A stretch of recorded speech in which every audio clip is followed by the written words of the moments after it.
and this is bandits. You'll just be chatting, and this is bandits. You'll just be chatting, and this is bandits. You'll just be chatting, and this is bandits. You'll just be chatting. Hey all, how are you today? Happy Easter. I hope you had a great Easter weekend. I know I did, and I really hope you did too. So this is a part 2 of before you design that logo. You know, we're still on branded. This is still branded. My name is still Julia Okujax, and we're still looking at the different elements that make up a brand. And today we're continuing from last week where we talked about the logo.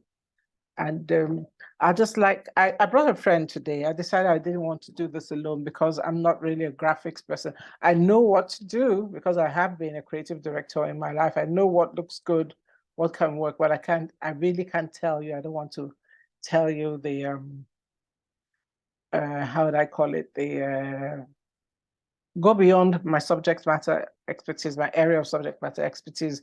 So I have invited my friend who is a brand strategist, marketing strategist, and also a fine graphic artist.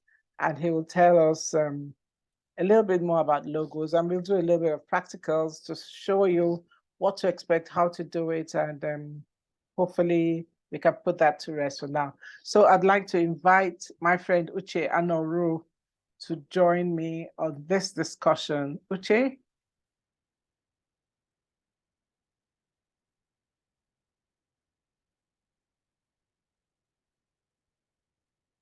Uche, are you there? Yes.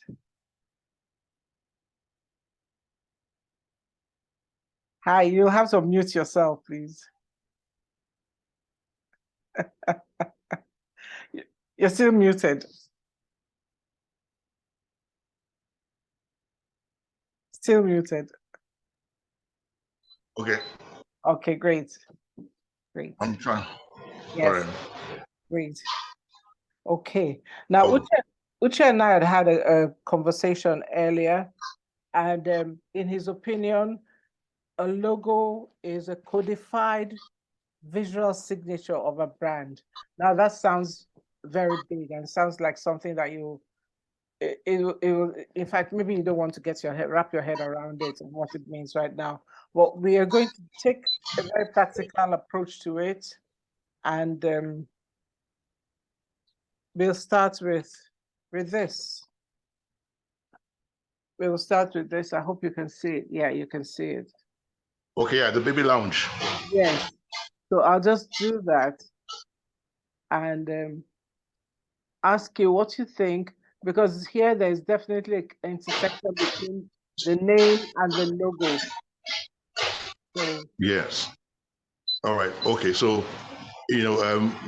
when I gave you the definition, you talked about the graphic design. yes. All right. Graphic essence of a business. Yes. Okay. So this is a combination of both the business name and then a graphic representation of what the business does. Okay. So when I hear the baby lounge, okay, the first thing I look at is I see the font or the typeface that is used. Okay. It's like in a child's font when a child is writing. So that means that one of the baby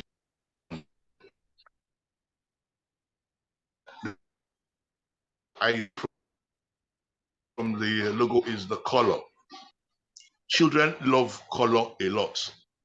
So that's why when you go to schools, you see them painted in different kinds of colors. All right. So for what that means in this brand is actually about, children, in their most playful mood, because the brand in terms of personality is not, even though it's serious business, but one of the functions of this brand is about play, because children learn via play. Of the baby lounge. So calling it the baby lounge, gives me some upscale, tells me that it's some upscale brand, because the difference between a bucateria, and a 5-star hotel is in the positioning. Yes. Yes. Yeah. So so calling it the baby lounge.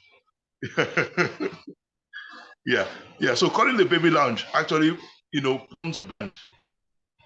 are slightly upscale, for what you call in the social circles a B to A, social strata in terms of. So if you're in business, yes, the working mothers who go to work, who work in banks, also do the babies when they're at work. Okay, this is the type of business that they will send their children to. If they're not really ready to go to a school, needs a formal, structured essence. That's what I can read from. Okay, so. And then there's the also dual element of the. Yes. Okay. Yeah. Can you hear me? I can hear you.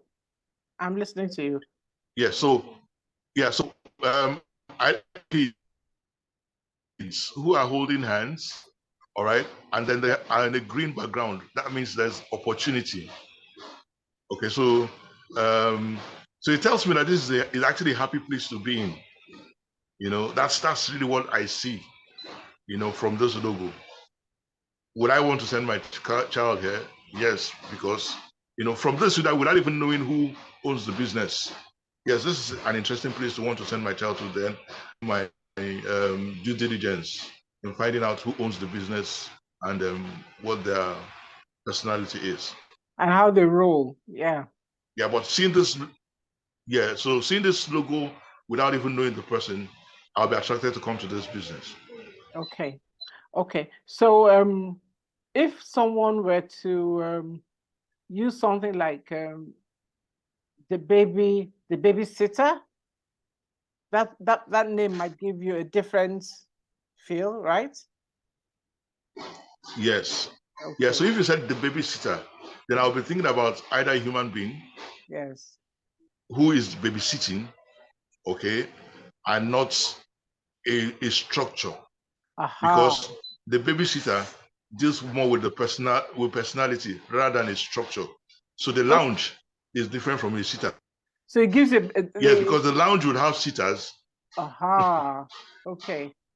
Okay. So it definitely gives The you lounge would the have impression. sitters. Yeah. Okay. Yeah. Sorry, we're talking over Yes, each that this is a other. structured business. Okay. Okay. So yeah, I can. Okay. So what this tells me is that this is a very structured business. There you go. And has babysitters employed who are professionals. Yeah, and I think you can see this little R there. What does it stand for? Okay. Okay, what that means is actually in terms of in these days of intellectual property, it's registered. So nobody can use the name Baby Lounge. Okay. It's already approved. So I want to give a thumbs up to the owner of the business because they've done their legal due diligence. Okay. Yeah. Okay, guys, just so for those who are just starting on their journey, the Baby Lounge didn't start today, but they started focused and they were very clear about the things that they had to do along the way. And one thing I had said last week, Uche, let me put this aside. One thing I had said last week was that as you go on, you can change your name. As you develop your brand, you can change your name, you can change your logo. I know when you and I had a conversation, you said a logo could serve like 10 years minimum, but sometimes you might outgrow the logo pretty quickly, depending on how the business takes off and how you took off to begin with. Sometimes we take off without really knowing where we are headed. We go for the low-lying fruits, and then it becomes more serious. But then, yes, so I'd like to use, I'm sure you're familiar with this. Yes. Okay, should I tell them? Or will you tell them? No, you tell them. Okay. So this is a logo for Julia Jacks Consulting that was designed by the person on the other side of the screen from me, right? And he and I have had we like to have these intellectual conversations and pushbacks, and we don't like to call them arguments, but they're really arguments, you know. And I was telling him the other day, I think last week, I said, I think I want to change all this curly stuff here. That I don't believe consulting. It gives me a girly feel, and as female as I am, I'm not a girly female, you know. And I think it limits my it limits my ability to reach other people, even if you have the name Julia Jacks. But because of the cursive, I don't know what the font is. Okay. You know, a font is a stylized text, guys. You know, it's a stylized text. Yeah. We're just using the jargon for it, you know. But tell me what you think. I'm putting you on the spot because this is your baby. You created this. Well,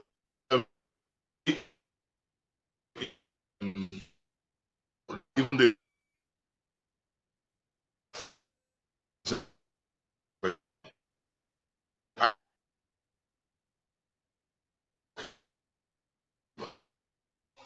I kind of lost you over there. hear me? Nah, not really.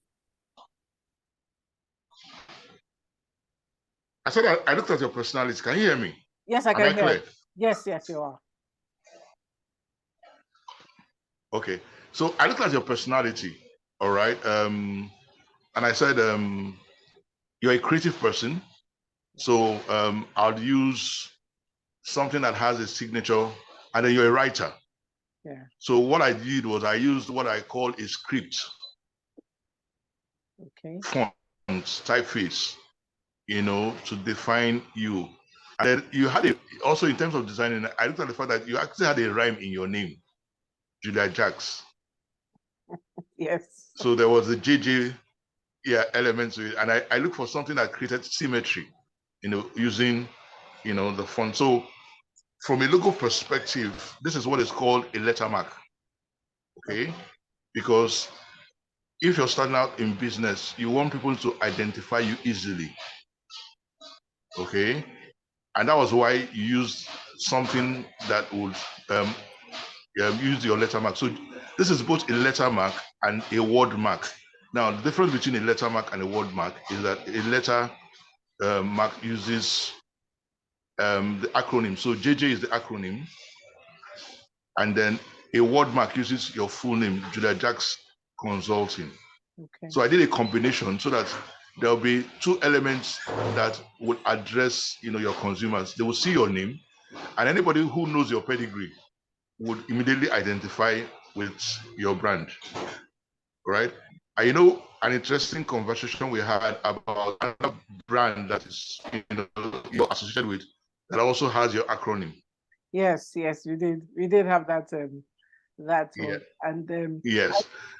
I think just to so we don't go off that particular brand, part of the acronym is JJC. And for guys, for those of you in this part of the world, JJCs are people who have just started. I just started at that time.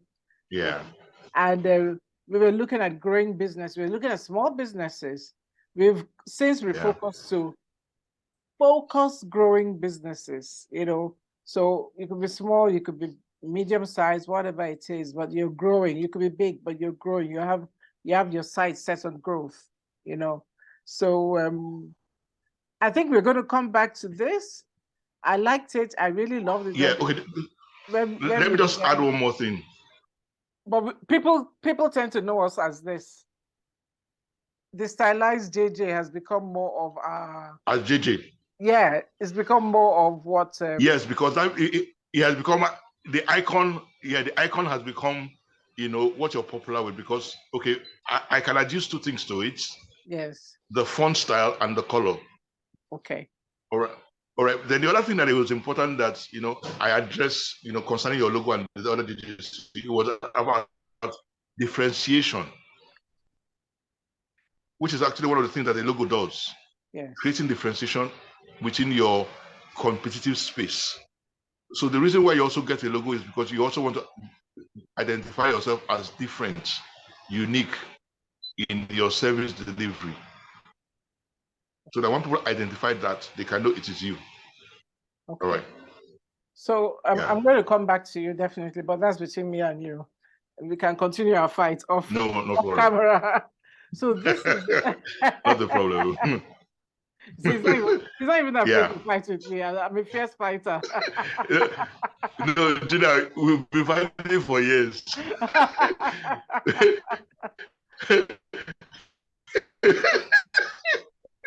This is the third one we want to look at. I'm trying not for you guys not to see the all right. Kaiser Foods. Kaiser Foods, yeah. I'm trying to for you not to see the strap line because I want to talk about strap lines next week. So okay, let's do it like that. Okay. All right. Okay. Okay. Yeah, so Kaiser Foods. All right.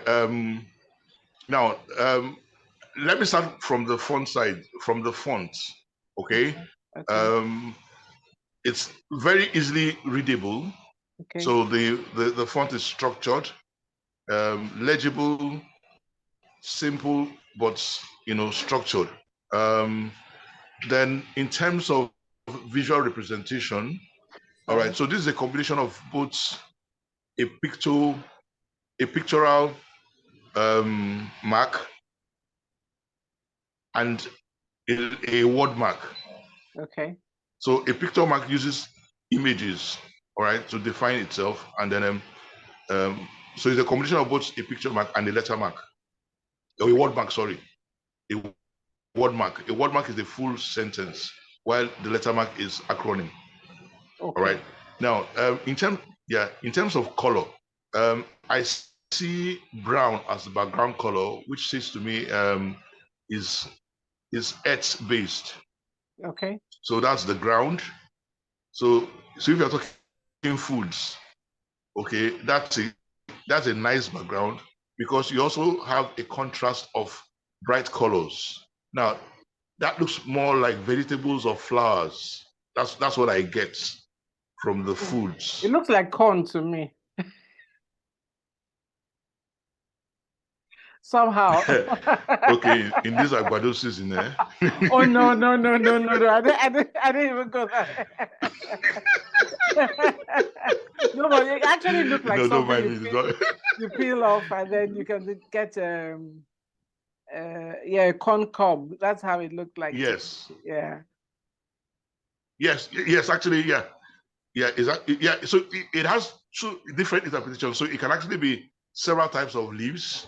It can actually be that corn interpretation. All right. Now, but what the business does, except they're actually going to go into multi-dimension types of food businesses or in the value chain.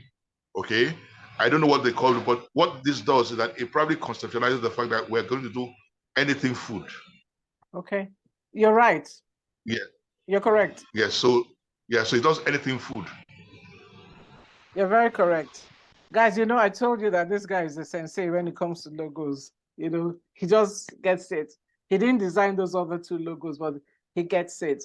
And what I've picked up is that we have to be very careful about how we name ourselves and also how we visually represent. How did they call it? I like it. Codifies visual signatures. I'm going to use it like it's my own, how we come up with this codified visual signatures that we call that, which are usually multi-dimensional, Signature, yeah. Yes, yeah.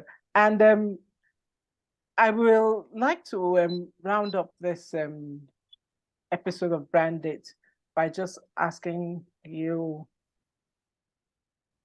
do it DIY or get a professional? I know you're a professional, but many people are just starting off. You understand? Is that a cost that somebody should take on, a growing business owner should take on from the get-go if they don't have funds or if they want to release their funds to do other things? What is your opinion? Okay, so I think that the way to go is to start with a professional. and it's cost effective. And I would explain to you why. A professional will give you something that can last you a lifetime in that first sitting. The only thing you need to do, therefore, is look for a way around either partnering with the person, so you do trade-offs, so that the investments that you make, because you might not have the funds to be able to, pay for that investment, at that first go, you can actually look for ways to partner with the person in such a way that, there's a value for both people, both of you, at the end of the conversation. That for me is the smartest way, because there are people who do logos for 10,000 naira business, business center logos, and you will cry. You will cry. You will shed tears.